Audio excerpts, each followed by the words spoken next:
যারা cyber attack দিচ্ছে তাদের বিরুদ্ধে আপনারা আগামীকালকে ব্যালট অ্যাটাক দিবেন। সাইবার অ্যাটাকের বিরুদ্ধে আমাদের শিক্ষার্থীরা আগামীকালকে ব্যালট অ্যাটাক দেবে বলে আমাদের বিশ্বাস। একই সাথে আমি শিক্ষার্থীদের দৃষ্টি আকর্ষণ করে বলতে চাই, আজকে শিক্ষার্থীদের প্রতিনিধি হিসেবে আমিত ভাই আমার বা মায়েদের আইডি ডিসেবল করা হয়েছে। আগামীকালকে ওই প্রতিক্রিয়াশীল গোষ্ঠী, এই যারা সাইবার অ্যাটাকের সাথে জড়িত, তারা যদি কোনোভাবে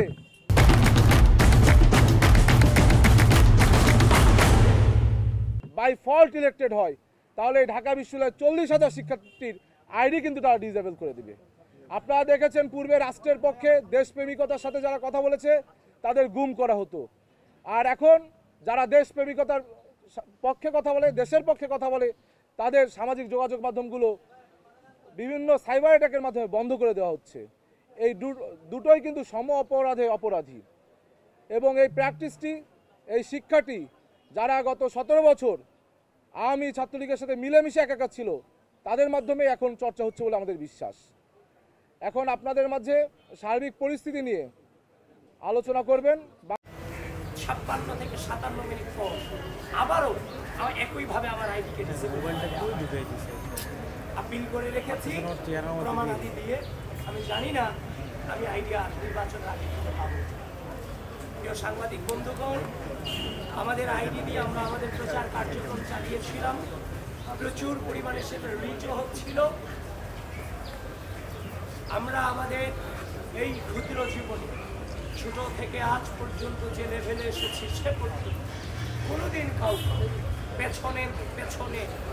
পেছন দিয়ে আঘাত করার চেষ্টা করি।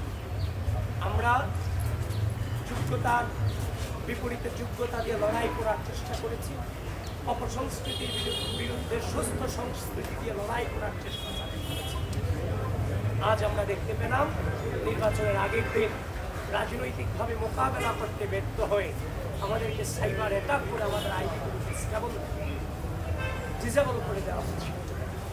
সাংবাদিক বন্ধুগণ, এই ঢাকা বিশ্ববিদ্যালয় 5 আগস্ট পূর্ববর্তী সময়ে আমরা লড়াই সংগ্রাম চালিয়ে গেছি সকল রাজনীতি, এবং 5 আগস্ট পরবর্তী সময়ে সুস্থ রাজনৈতিক সংস্কৃতি চর্চা করতে আমরা একটা অদৃশ্য শক্তির বিরুদ্ধে এই ক্যাম্পাসে লড়াই চালাই।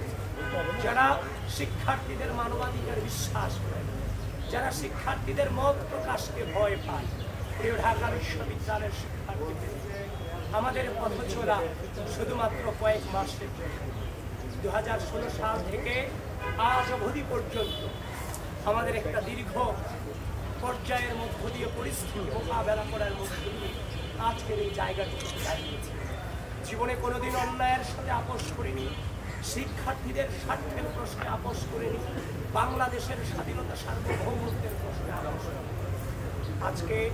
আজকের এই দিনে আমার এই একটা প্রেস মিটিং করা কোনোভাবেই কাম্য ছিল না, এবং হয়তো মনোকাঙ্ক্ষিত ছিল।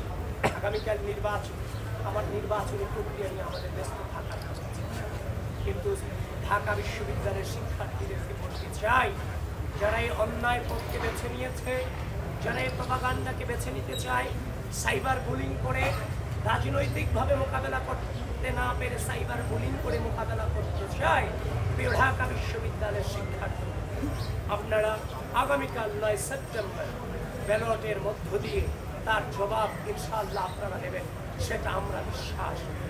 জীবনের প্রতিটি পড়তে খুব বাজে সিচুয়েশন অতিক্রম করেছি, কিন্তু বারবার একটা বাক্য উচ্চারণ করেছিলাম যে মিথ্যার শক্তিতে কেউ বিভ্রান্ত হয়েও না। আজ ওই মধুর ক্যান্টিন থেকে বলতে চাই, মিথ্যার শক্তিতে কেউ বিভ্রান্ত হবেন না। সত্যের জয় সুনিশ্চিত।